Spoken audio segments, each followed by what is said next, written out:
presented by AS Music.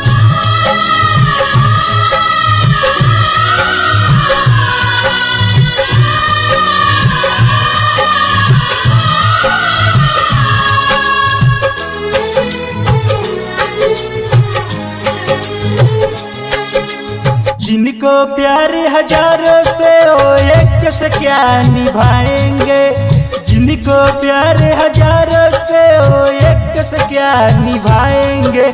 छोड़ के जाओ आज मुझे कल दूसरा कोई पटाएंगे, छोड़ के जाओ आज मुझे कल दूसरा कोई पटाएंगे, दूसरा कोई पटाएंगे, दूसरा कोई पटाएंगे। छोड़ के जाओ आज मुझे कल दूसरा कोई पटाएंगे, दूसरा कोई पटाएंगे, दूसरा कोई पटाएंगे, दूसरा कोई पटाएंगे, दूसरा कोई पटाएंगे।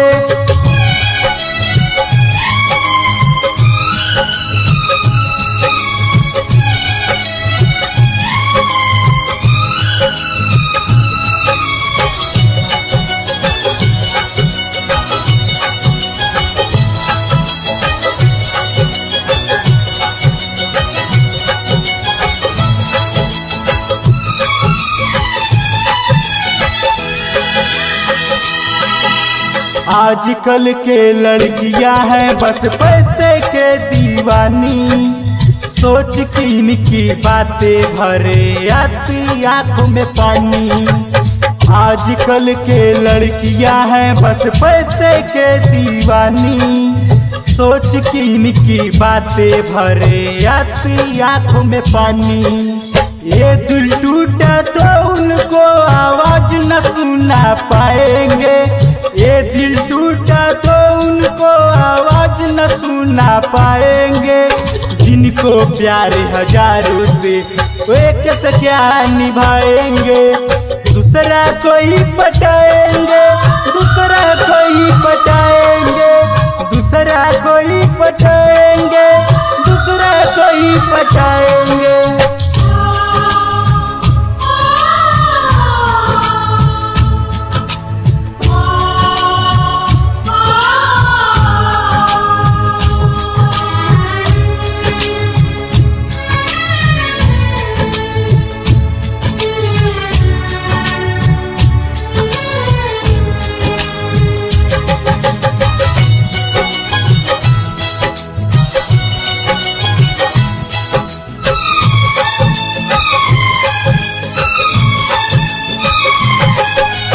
रोना है हमको बस अपने को ही खोना है, किस्मत में नहीं थे वे दूसरे को उनको होना है। रोना है हमको बस अपने को ही खोना है, किस्मत में नहीं थे वे दूसरे को उनको होना है।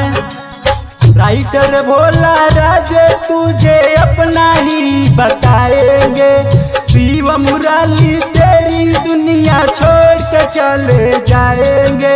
जिनको प्यार हजारों से वो एक से क्या निभाएंगे, दूसरा कोई पटाएंगे, दूसरा कोई पटाएंगे, दूसरा कोई पटाएंगे, दूसरा कोई पटाएंगे। जिनको प्यार हजारों से वो एक से क्या निभाएंगे, जिनको प्यार हजारों से वो एक से क्या निभाएंगे। छोड़ के जाओ आज मुझे कल दूसरा कोई पटाएंगे, छोड़ के जाओ आज मुझे कल दूसरा कोई पटाएंगे, दूसरा कोई पटाएंगे, दूसरा कोई पटाएंगे, दूसरा कोई पटाएंगे, दूसरा कोई पटाएंगे।